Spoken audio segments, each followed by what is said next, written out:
pembelajaran, marilah kita berdoa terlebih dahulu. Silakan menguasai. Siap, Brak. Berdoa dimulai. Berdoa selesai. Beri salam. Assalamualaikum warahmatullahi wabarakatuh. Waalaikumsalam warahmatullahi wabarakatuh. Baiklah, sebelum memulai pembelajaran, marilah kita absen terlebih dahulu kelasnya ya.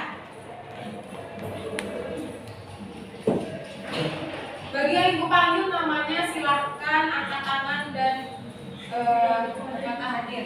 Aditya Ramdhani. Hadir, Bu. Anissa Aulia. Hadir, Bu. Aulia Zara. Evan. Hadir, Bu. Filial. Hadir, Bu. Muhammad Ibnu. Hadir, Bu. Naisila. Nutika. Hadir, Bu. Kepares. Hadir, Bu. Oke, Putra. Hadir, Bu. Raffi Kusuma. Hadir, Bu. Raja. Hadir, Bu. Regi Pranawa. Oke. Reno. Hadir, Bu. Oke. Reza. Hadir, Bu. Rizky Fadila. Hadir, Bu. Oke. Rizky Akbar. Hadir, Bu. Rozana. Hadir, Bu. Siren Monika. Hadir, Bu. Tiara Dwi Anugrah. Hadir, Bu. Oke. Valentino. Hadir, Bu. Riva. Hadir, Bu. Rahel. Hadir, Bu. Oke. Talita. Hadir, Bu. Oke. Fauzan. Hadir, Bu. Oke. Dito Rahmat. Hadir, Bu. Oke. Oke, baiklah. Sebelum memulai pembelajaran pada siang hari ini, kira-kira dari anda semua ada yang masih ingat nggak materi kita minggu lalu? Masih, Bu. Oke, masih ya. Ada yang bisa? Oke, silakan Putra berdiri. Boleh? Jadi minggu kemarin kita sudah mempelajari tentang teks observasi, yaitu teks yang berisi informasi atau penjelasan umum yang didapat dari hasil observasi atau pengamatan. Oke. Teks ini memiliki beberapa karakteristik antara lain bersifat objektif dan subjektif, disusun berdasarkan fakta, dan disajikan secara lengkap dan mudah dipahami. Demikian dari saya. Oke, tepuk tangan dulu dong. Baiklah, ada lagi yang ingin menambahkan? Saya, Bu. Oke, silakan. Anissa Aulia. Jadi dari teks laporan hasil observasi terdapat struktur-strukturnya. Jadi struktur teks hasil laporan observasi itu ada 3. Yang pertama ada pernyataan umum. Pernyataan umum disajikan dalam kalimat definisi dan klasifikasi. Kalimat definisi adalah sebuah kalimat yang digunakan untuk memberi penjelasan tentang semua benda, hal atau entitas. Kalimat definisi ditandai dengan konjungsi adalah, ialah, merupakan, yaitu, dan yakni. Yang kedua ada deskripsi bagian. Deskripsi bagian adalah penjelasan mengenai objek yang kita amati. Bagian ini mencantumkan karakteristik, ciri-ciri, dan bagian-bagian objek yang kita amati. Yang ketiga ada deskripsi manfaat atau kesimpulan. Bagian ini menampilkan manfaat, kesimpulan, dan penutup dari objek yang kita amati. Sekian dari saya. Oke. Kita nampak saja.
dan berkala sesuai dengan tujuan, konteks sosial, akademis, dan dunia kerja. 2. Peserta didik mampu memahami, mengelola, menginterpretasi, dan mengevaluasi informasi dari berbagai tipe teks tentang topik yang beragam. Peserta didik mampu menyintesis gagasan dan pendapat dari berbagai sumber. 3. Peserta didik mampu berpartisipasi aktif dalam diskusi dan debat. Peserta didik mampu menulis berbagai teks untuk menyampaikan pendapat dan memprestasikan serta menanggapi informasi non-fiksi dan fiksi secara kritis dan etis. Oke, terima kasih Aulia. Tangannya. Adalah tujuan pembelajaran kita pada siang hari ini ialah peserta didik mampu mengidentifikasi makna kata dalam teks hikayat untuk memahami pesan yang disampaikan secara cermat.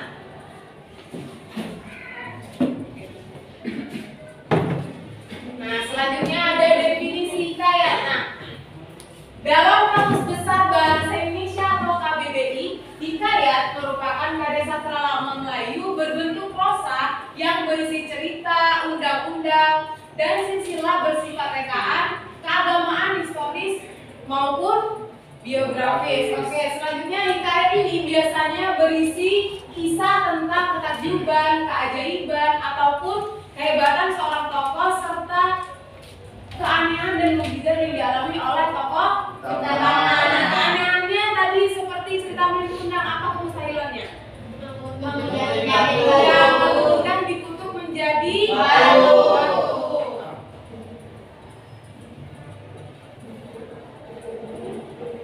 Oke, setelah itu ada karakteristik hikayat. Karakteristik hikayat ini yang pertama ada bersifat rekaan atau imajinasi. Imajinatif atau imajinasi. Oke, apa itu bersifat rekaan atau imajinatif? Biasanya dibuat seolah-olah mirip dengan kenyataan seperti tokoh, latar, jalan cerita yang dibuat seolah-olah benar-benar terjadi. Oke, yang kedua mengandung kemustahilan. Kemustahilan apa artinya? Cerita hikayat bersifat atau tidak dapat menggunakan logika. Oke, yang ketiga bersifat anonim. Apa itu anonim?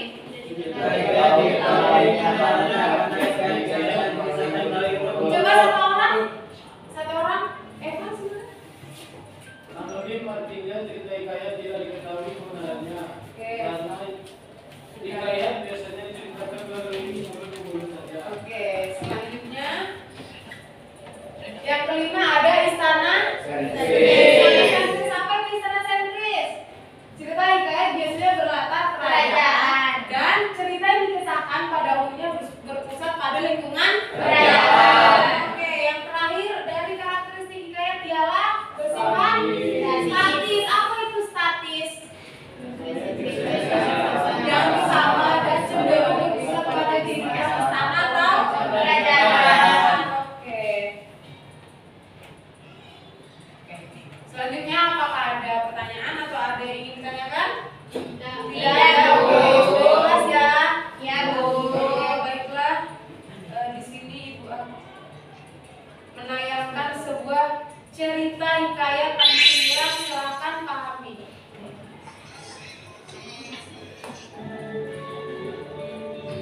Suatu hari, terdapat seorang putri cantik yang baik hati dan lemah lembut bernama Galuh Chandra Kirana yang tinggal di istana kerajaan Galuh.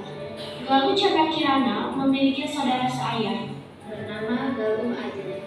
Tidak seperti Galuh Chandra Kirana, Galuh Ajeng sangat pasrah dan suka iri kepada Galuh Chandra Kirana. Ia tidak suka melihat kebahagiaan di wajah Galuh Chandra Kirana. Saat Galuh Chandra Kirana sudah dewasa, ia dikenalkan dengan Raden Ingipurapati, putra kerajaan Kahuripan. Galuh Chandra Kirana dan seluruh kerajaan sangat senang dengan hal itu, kecuali Galuh Ajeng dan ibunya. Paduka Ibu pun menyusun rencana untuk menyingkirkan Galuh Chandra Kirana supaya anaknya bisa menikah dengan Raden Ingipurapati dan dirinya bisa diangkat menjadi permaisuri. Ia pun memengaruhi Raja Dahau dengan guna-guna agar ia dapat mengusir Galuh Candra Kirana dan dayang-dayangnya dari istana. Galuh Candra Kirana pun menetap di perbatasan antara Daha dan Kahuripan, lalu mendirikan istana sendiri. Saat diasingkan, Galuh Candra Kirana dan dayang-dayangnya menyamar menjadi laki-laki dan mengganti namanya menjadi Panji Semirang. Saat utusan dari Kahuripan pergi ke Daha untuk meminang harta-harta, itu pun dirampok oleh pasukan Panji Semirang. Keesokan harinya, Raden Ibu Karnapati pun datang ke istana Panji Semirang untuk meminta kembali barang rampokan itu. Panji Semirang pun mengembalikan rampokannya. Namun hatinya menjadi sakit karena mengetahui bahwa yang akan menikah dengan orang yang dicintainya adalah saudaranya, bukan dirinya. Dia pun memuja dan memohon kepada dewa setiap hari supaya bisa mendapatkan Raden Ibu Karnapati dan dirinya sebagai seorang perempuan. Panji Semirang pun dibantu para dayang bergabung dalam kelompok pengamen bernama Ganggu Warga Asmara dan memilih untuk merantau ke berbagai kerajaan atas saran bibinya. Suatu hari, dia menetap di kerajaan Gagelang dan bertemu dengan Raden Imam Kartapati yang kebetulan juga sedang berjalan-jalan untuk menenangkan kepala karena tidak senang dengan hubungannya dengan Galuh Ajeng. Mereka pun melepas rindu dan rasa cinta mereka di dalam keraton.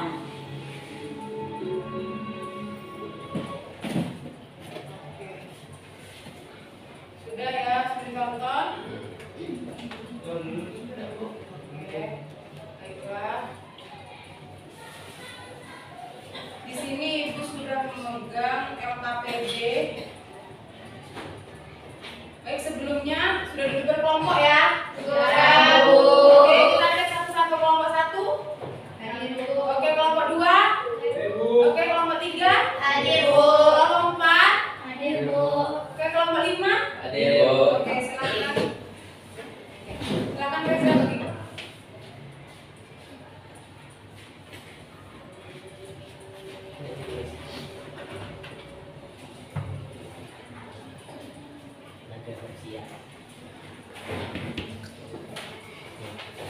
Oke, sudah.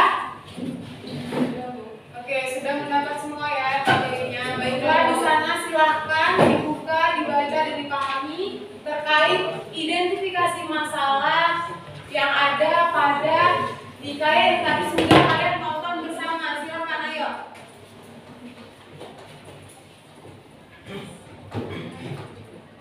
Buat nama kelompoknya dan nama teman-temannya ya.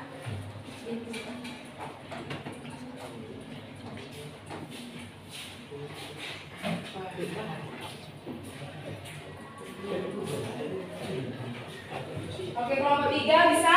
Bisa, Bu. Bisa, Rojana? Bisa, Bu. Aman ya? Aman, Bu. Bingung? Susah? Gak bisa ya? Oke, silakan.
Bisa ya?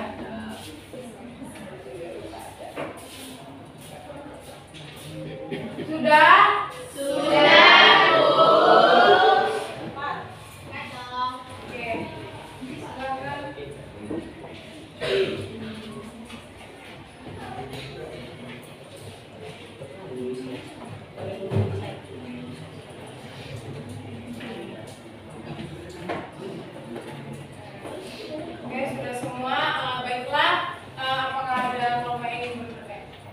lomba ilustrasi ke depan? Kelompok saya, Bu. Oke, silakan. Ya.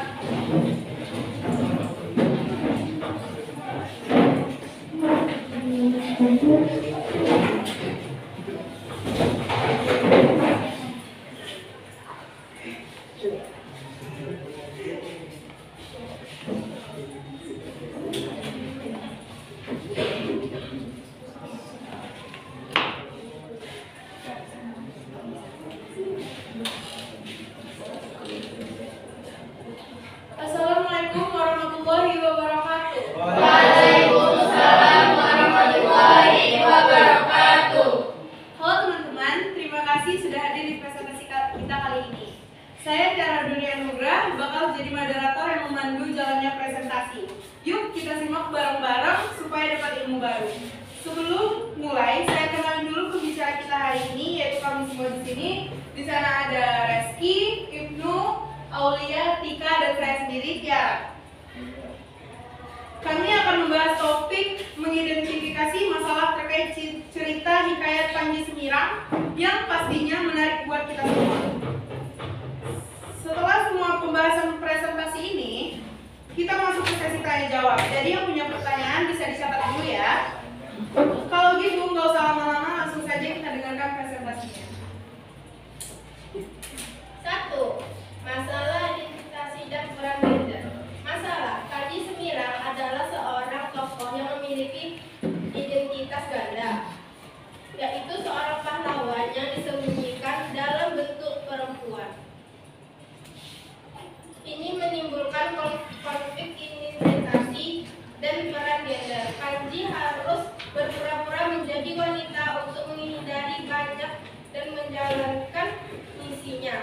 Penyebab keputusan Panji untuk menyamar sebagai wanita ini seringkali berhubungan dengan tekanan dan sosial politik di masanya, di mana identitas seseorang seringkali dibatasi oleh peran gender tertentu. Konsekuensi hal ini menimbulkan dilema internal bagi Panji yang harus berjuang antara menjaga identitas sejatinya dan sebagai pria menunaikan misinya sebagai Semirang yang menyamar sebagai wanita. 2. Masalah cinta dan pengorbanan. Masalah kisah cinta antara Panji Semirang dan kekasihnya seperti Galuh Chandra Kirana menjadi inti dari cerita ini. Namun mereka menghadapi berbagai rintangan dan konflik seperti perbedaan status, peran sosial, dan menyebabkan demi cinta sejati. Penyebab ketegangan dan hubungan mereka seringkali timbul dari perbedaan latar belakang, peran yang dimiliki oleh masing-masing karakter, serta konflik dengan pihak lain yang memiliki kepentingan berbeda. Konsekuensi konflik cinta ini menjadi sumber ketegangan dalam cerita, dengan tokoh-tokoh yang harus menghadapi pilihan sulit antara cinta dan kewajiban, antara kepentingan pribadi dan kepentingan jiwa sosial. 3. Masalah keadilan dan kejahatan. Masalah konflik antara kebaikan dan kejahatan juga merupakan masalah utama dalam hikayat Panji Semirang. Panji harus berjuang melawan berbagai pihak jahat yang menghalangi tujuannya, baik dalam bentuk musuh nyata maupun dalam bentuk intrik dan pengkhianatan. Penyebab kekuasaan dan perebutan tahta serta pengkhianatan yang dilakukan oleh pihak yang ingin merebut kendali atau menghalangi kemenangan Panji menjadi sumber utama dari konflik ini. Konsekuensi, Panji harus mengatasi berbagai rintangan dan melawan berbagai musuh demi mencapai keadilan dan kebenaran, yang tidak hanya mencakup kemenangan fisik tetapi juga moral dan etis. 4. Masalah kepemimpinan dan tanggung jawab. Masalah, sebagai seorang pahlawan, Panji Semirang seringkali dihadapkan pada tanggung jawab yang besar berkaitan dengan kepemimpinan baik dalam kehidupan pribadi maupun dalam peperangan. 5. Masalah perjuangan untuk mengatasi takdir. Masalah, Panji Semirang juga berjuang melawan takdir yang tampak telah ditentukan untuknya, terutama dalam hal cinta dan keberadaan dirinya. Kisah ini mengangkat tema besar tentang usaha manusia untuk mengubah takdir atau menerima kenyataan yang ada. Nah, masalah kewajiban dan cinta. Masalah terkadang Panji harus memilih antara kewajiban sebagai seorang pahlawan dan cinta kepada kekasihnya. Dalam banyak bagian hikayat ini, konflik antara kewajiban moral dan cinta pribadi menjadi salah satu masalah utama yang harus diselesaikan.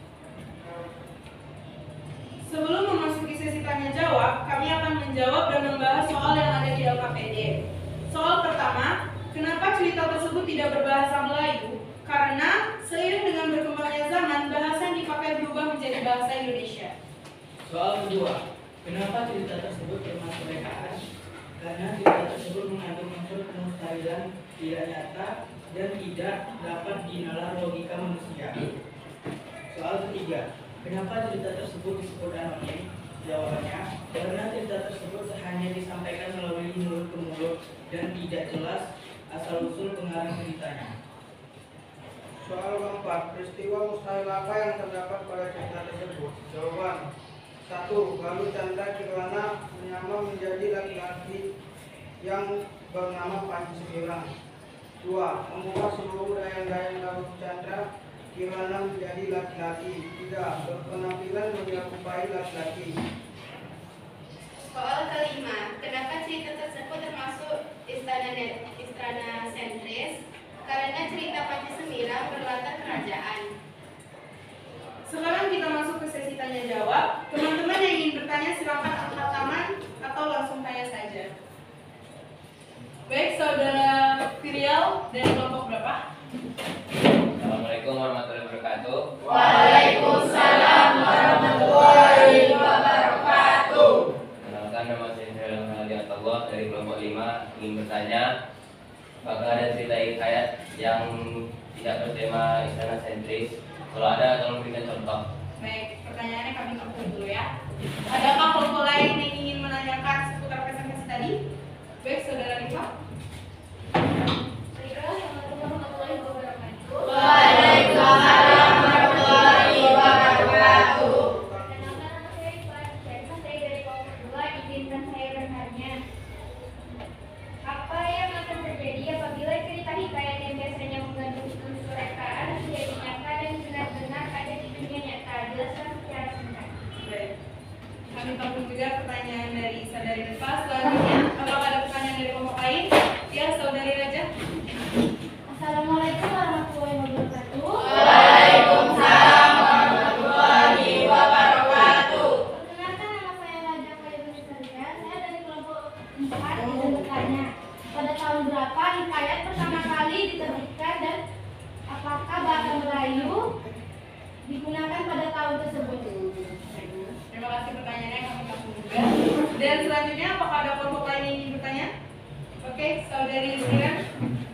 Assalamualaikum warahmatullahi wabarakatuh. Waalaikumsalam warahmatullahi wabarakatuh. Perkenalkan, nama saya Sirma Mica dari kelompok 3. Saya ingin menanyakan kepada kelompok 1.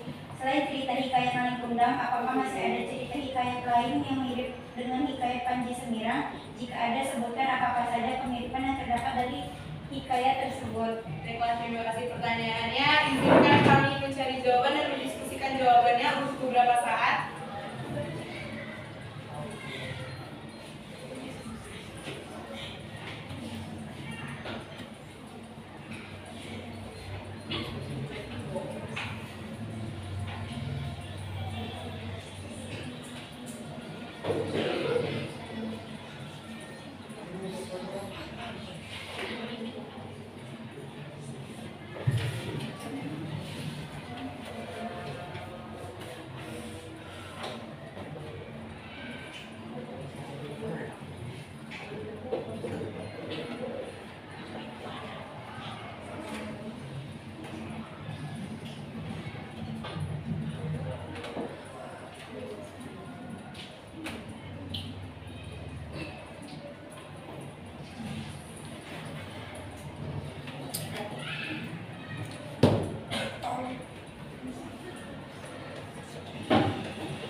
Baiklah, izinkan kami kelompok 1 untuk menjawab pertanyaannya.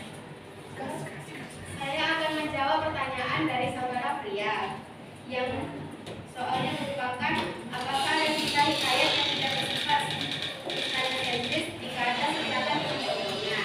Jawabannya, ya, ada cerita hikayat yang tidak bersifat istana sentris, yang artinya tidak berfokus pada kehidupan di istana atau dunia kerajaan. Meskipun banyak hikayat tradisional yang berpusat pada tokoh-tokoh kerajaan atau bangsawan, ada juga hikayat yang lebih mengarah pada kehidupan rakyat biasa atau petualangan individu di luar istana. Contoh hikayat petualangan rakyat biasa: 1. Hikayat Hang Tua, 2. Hikayat Si Miskin.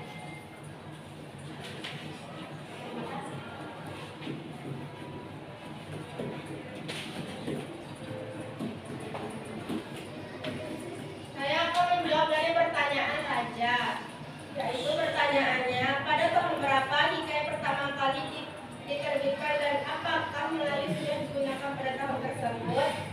Jawabannya, hikayat pertama kali diterbitkan sekitar tahun 1870 dan sudah menggunakan bahasa Melayu.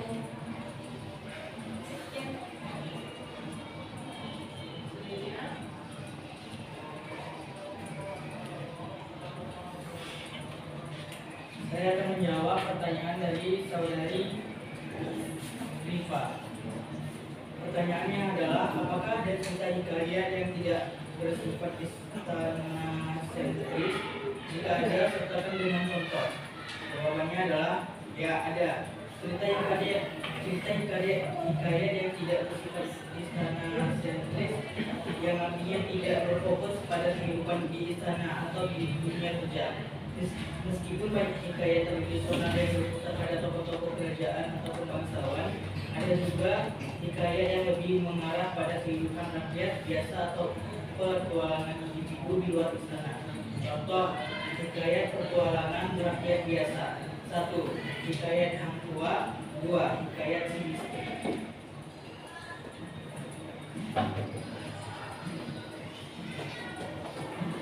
Saya akan menjawab pertanyaan Abah Juren. Selain cerita hikayat, apakah masih ada cerita hikayat lain yang mirip dengan hikayat Pancasila? Jika ada, sebutkan apa-apa saja kehidupan yang terdapat dalam hikayat tersebut. Jawabannya, ya ada, yakni cerita hikayat Cinderella. Adapun kesamaannya ialah tokoh utama yang melakukan perjalanan heroik dan menyembunyikan identitas untuk tujuan tertentu. Perjalanan mencari keadilan atau balas dendam yang merupakan tema klasik dalam hikayat Melayu. Konflik yang berhubungan dengan keluarga dan masyarakat. Baik, terima kasih buat teman-teman yang sudah bertanya dan tentu saja untuk kami yang sudah menjelaskan yang keren. Semoga bermanfaat buat kita semua. Oke, presentasi kita hari ini selesai. Terima kasih sudah ikut menyimak sampai akhir. Semoga bisa membantu kita paham lebih baik tentang topik ini. Sampai ketemu di presentasi berikutnya.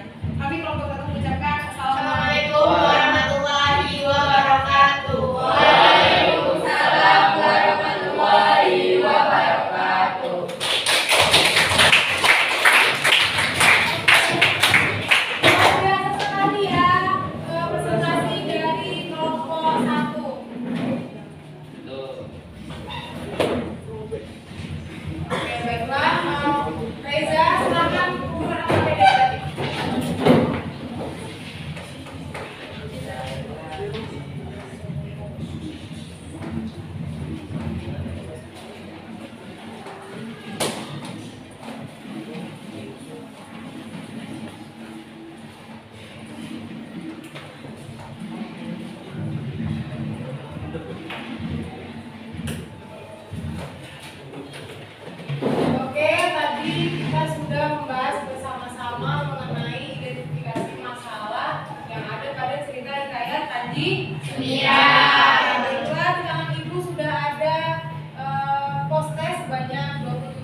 Oke,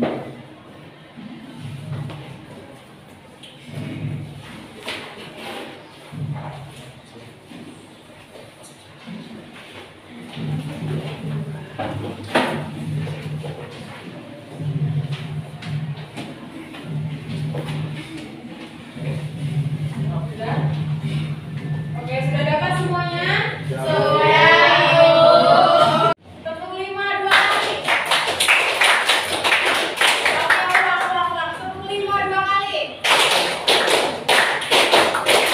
Oke, tepuk tangan. Oke. Baiklah, terima kasih.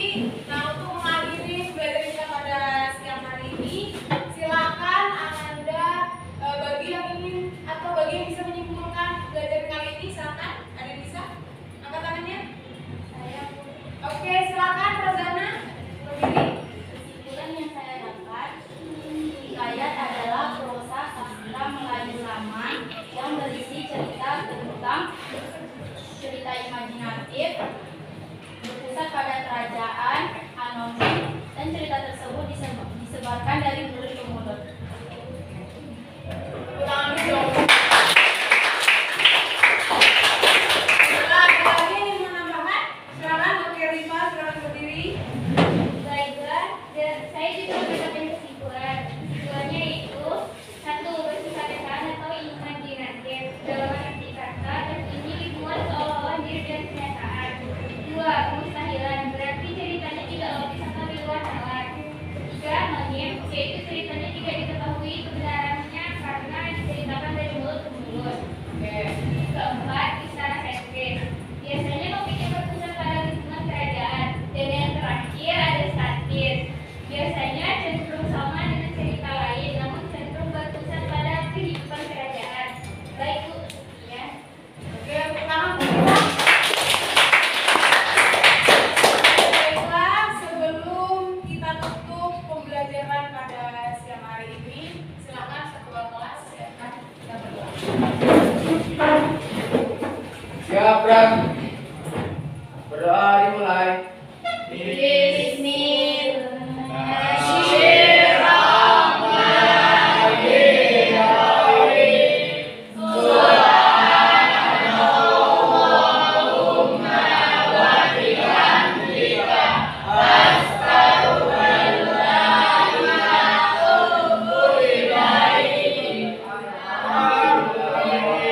Amin. Oke, Beri baiklah. salam.